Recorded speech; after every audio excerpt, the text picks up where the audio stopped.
د روسیې فدراسیون د بهرنیو چارو وزیر ښاغلی سرګي لاوروف د مسکو فارمټ د 9مې غونډې غړو او میلمه هیوادونو محترمو استازو ښاغلو او اغلو سهار مو په خیر. له هر څه وړاندې زه د روسیې فدراسیون دولت څخه مننه کوم چې په لومړي ځل یې مسکو فارمټ کې افغانستان ته د غړي په حیث بلنه ورکړه. همدارنګه د روسیې فدراسیون حکومت او په مشخص ډول د بهرنیو چارو وزیر ښاغلي سرګي لاوروف د کوربتوب، میلمه پالنې او ګرم استقبال څخه ځانګړې مننه کوم. له دې فرصت څخه په استفادې د روسیې فدراسیون قدرداني کوم چې د یو جرأتمندانه اقدام په ترڅ کې د افغانستان اسلامي امارت په رسمیت وپېژانده. دا داسې یو ګام و چې زموږ ترمنځ یې بېساري عملي همکاریو ته لاره پرانستله. تاسې ته معلومه ده چې د مسکو فارمټ کې زموږ تیره ناسته د 2024 کال د اکتوبر په 4مه ترسره شوې وه. له هغه وخت راهیسې په سیمه او نړۍ کې د پام وړ بدلونونه راغلي دي. خو له نیکه مرغه د افغانستان او سیمې اړیکې له پخوا لا ډېرې قوي او د لا ډېر استحکام په لور روانې شوي دي. دا د افغانستان په اړه د بیروني نړۍ د مناسب درک او ښه نیت ښکارندویي کوي. قدرمنو حاضرینو، موږ او تاسې په داسې وخت کې سره راټول یو چې په سیمه او نړۍ کې د تغیراتو او تحولاتو څپه روانه ده. زما لپاره له ټولو ځانګړې او د پام وړ موضوع دا ده چې په داسې وخت کې زموږ او ستاسې اړیکې د لا ډېر اعتماد او باور په لور روانې دي. زموږ او ستاسې نننی مجلس د دې یو څرګنده نښه ده. تیرو څه د پاسه 4 کلونو کې د افغانستان اسلامي امارت حاکمیت د افغانستان په امنیت، بهرني سیاست او اقتصاد په برخه کې بېمخینې پرمختګونه کړي دي چې ټوله نړۍ په عمومي ډول او دلته د غړو هیوادونو ناست استازي باید له پامه ونه غورځوي. د افغانستان اسلامي امارت له راتګ سره موږ ته په امنیتي برخه کې بېساري لویې ننګونې په میراث پاتې شوي. داعش، د نشهیي توکو مافیا، د وسلو قاچاق او نور ټول هغه موارد چې زموږ هیواد یې له سیمې او نړۍ بېګانه کړی و نن په ډېر ښه ډول مدیریت شوي دي. افغانستان اوس د امنیتي ننګونې پر ځای د سیمه ییز ثبات، شریک او د اقتصادي پرمختګ په فرصت بدل شوی دی. درنو حاضرینو، له دې فرصت څخه په استفادې غواړم د افغانستان د امنیت موضوع په اړه ستاسې ځانګړې توجه ولرم.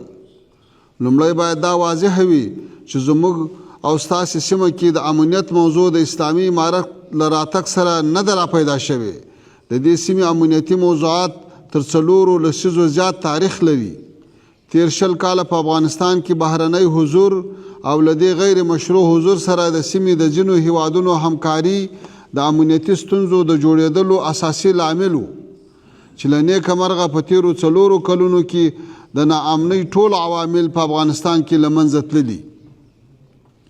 زموږ نظر دا دی چې دغه مثبت پرمختګ سره همکاري وشي او لا ښه مدیریت شي تر څو بیا پخوانۍ تېروتنې تکرار نشي.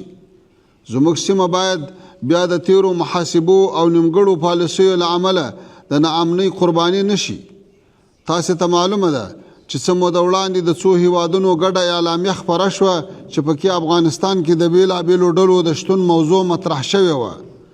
غواړم په ډېر واضح ډول وایم چې افغانستان کې هیڅ داسې ډله شتون نه لري چې د افغانستان له خاورې په استفادې نورو هیوادونو ته ستونزې جوړې کړي. هیله ده چې له ناامنۍ د ځورېدونکو هیوادونو مسؤلین خپل مسؤلیت په خپله اوږه واخلي.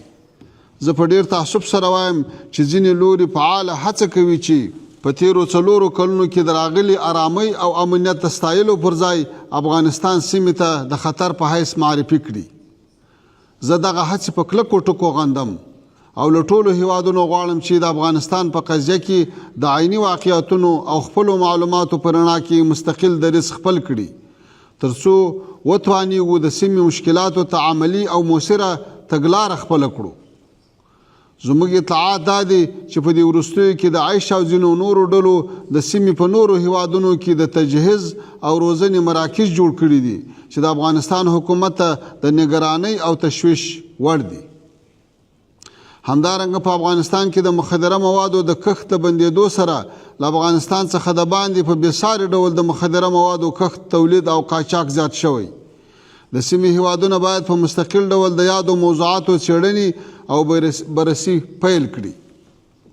محترمو حاضرینو، په اقتصادي برخه کې غواړم ووایم چې د افغانستان اسلامي امارت په لومړي ځل د ملي پراختیا 15 کلنه ستراتیژي اعلان کړې چې پلي کېدل به یې د هېواد د تولیدي سکتور، پانګونې، صادراتو او زیربناو د پراختیا له لارې د اقتصاد بنسټونه نور هم پیاوړي کړي.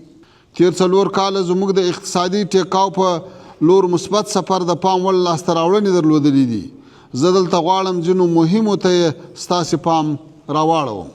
د اسلامي امارت په پیل کې زموږ د هېواد ناخالص تولید شاوخوا 14.4 میلیارډ ډالر و. اوس دغه کچه 12.4 میلیارډ ډالرو ته رسېدلې ده چې د کلني نږدې 3% او اقتصادي ودې نښه ده او د تولیدي سکتور، کورنۍ بازار او د عوایدو د سیستم د ښه مدیریت اړوند پیاوړتیا څرګندوي. دوم، د صادراتو پراختیا. د افغانستان صادرات په تیرو 4 کلونو کې سالانه 200 میلیونه ډالرو څخه تر 2 میلیارډ ډالرو پورې رسېدلي دي او اوس افغان محصولات د نړۍ 80 هیوادونو ته صادریږي. دا د نړیوالو بازارونو ته د لاسرسي او د خارجي عوایدو د زیاتوالي څرګند ثبوت دی. دریم، د وارداتو زیاتوالی او د اخیستلو ځواک. د 2020 کال په پرتله واردات مو هر کال 4.5 میلیارډ ډالرو څخه تر 12 میلیارډ ډالرو لوړ شوي.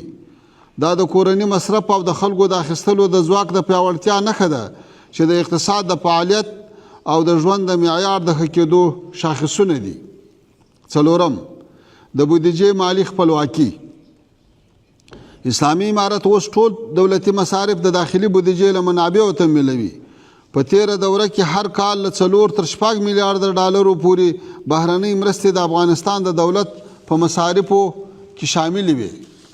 اوس مو د مالی استقلال په لور مهم ګامونه اخیستي دي او کلني عادي او انکشافي بودیجه په مکمل ډول له داخلي عوایدو څخه جوړوو. پنځم، په تیرو 4 کلونو کې مو د 21 میلیارډ ډالرو پانګونې ژمنې ترلاسه کړي چې له دې څخه تر اوسه 7 میلیارډ ډالر عملي پانګونو ته راوړل شوي. دا پانګونې په زیربنا، انرژي، کانونو او تولیدي پروژو کې دوامداره ودې سبب ګرځي. شپږم، د صنعتي تولید پراختیا. په 2020 کال کې شاوخوا 3500 صنعتي فابریکې په افغانستان کې فعاله وي. اوس د فابریکو شمیر له 4000 څخه زیات دی. دا د تولید سکتور د پراختیا، د کورني تولید د زیاتوالي او د کاري فرصتونو د رامنځته کېدو اساسي شاخص دی. پورته موارد د افغانستان د اقتصادي ثبات او پرمختګ په اړه زموږ د تیرو 4 کلونو د هڅو نتیجه ده. دا د پام وړ پرمختګونه دا په نښه کوي چې افغانستان تر بل هر وخت زیات د سرمایه ګزارۍ او پرمختګ لپاره په مناسب وضعیت کې قرار لري.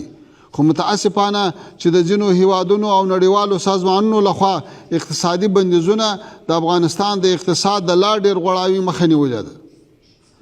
زموږ شاوخوا 9 میلیارډ ډالر شتمنۍ اوس هم کنګل ده او د بندیزونو له امله مو د اقتصادي ودې او آزاد رقابت وړتیا اغېزمنه شوې ده. له تاسې مهیله دا ده چې په نړیواله ټولنه کې د افغانستان د شتمنۍ د آزادولو او د بندیزونو د لرې کولو په برخه کې خپل مسؤلیت ادا کړئ. ښاغلو او اغلو، 4 کاله وړاندې موږ له نړۍ سره د تعامل په برخه کې له صفر پیل وکړ. د نړۍ ټولو هیوادونو ته مو پیغام وړاندې کړ چې موږ د اقتصاد محوره او متوازن سیاست په رڼا کې غواړو افغانستان د نړیوالې ټولنې برخه وګرځوو. د سیمې هیوادونو زموږ پیغام پر مثبت نظر واخیست چې له امله یې نن د سیمې له ټولو هیوادونو سره نږدې او دوستانه اړیکې لرو. همدارنګه نور هیوادونه هم د درک ته رانږدې شوي دي چې د سیاسي تعامل له لارې افغانستان سره د اړیکو یوازینی انتخاب دی. غواړم یو ځل بیا ووایم چې د افغانستان اسلامي امارت یوازې د سیمې له هیوادونو سره نه بلکې د نړۍ له ټولو هیوادونو سره د متقابل درناوي او خپلو ارزښتونو په پام کې نیولو سره ښې اړیکې غواړي. موږ غواړو له ټولو هیوادونو سره په مشترکاتو کار وکړو او د اختلافي مسایلو اړوند ډیالوګ او بحث رامنځته کړو. زموږ په باور خبرې اترې ناستې او مثبت تعامل د حل اساسي او د اعتماد سازي یوازینۍ لاره ده. قدرمنو حاضرینو، له دې فرصت څخه په استفادې غواړم څو ځانګړي وړاندیزونه ولرم. اول، زه له تاسو ټولو هیله لرم چې د افغانستان موضوع ته د ځمکنیو واقعیتونو په نظر کې نیولو سره له مستقلې او نسبي زاویې وګورئ. د افغانستان اسلامي امارت هغه هڅې چې د سیمې د امنیت، اقتصاد او سیاسي ثبات په برخه کې کړي دي باید له پامه ونه غورځول شي.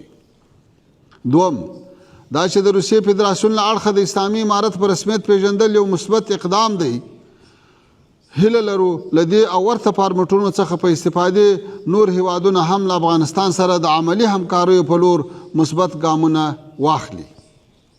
دریم، د اسلامي امارت ټینګه اراده ده چې افغانستان د سیمې د اتصال او اقتصادي پرمختګ د نښلون نقطه جوړه کړي.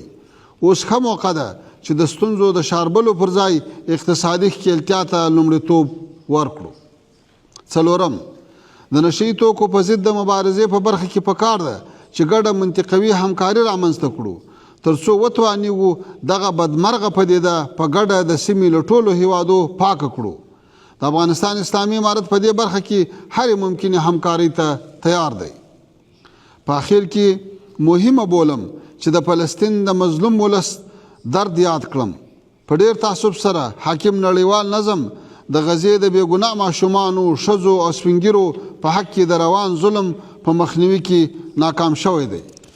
دې حالت د ملګرو ملتونو په څیر د ټولو نړیوالو ادارو او د بشر د حقوقو فلسفه له لوی سوال سره مخ کړې ده. هیله ده چې د خبرو اترو په برخه کې روان پرمختګ په یوې داسې ملموسې نتیجې پای ته ورسیږي چې د فلسطین ولس پکې د خپل برخلیک ټاکلو د آزاد حق ترڅنګ آرام ژوند ولري. زه بیا هم د سیمې او نړۍ له هغو لوبغاړو چې کولی شي په غزه کې د روان ظلم او نسل وژنې مخه ونیسي د داسې عملي اقداماتو غوښتنه کوم چې په دې مهمه موضوع کې خپل مسؤلیت ادا کړي. له توجه نه مو مننه.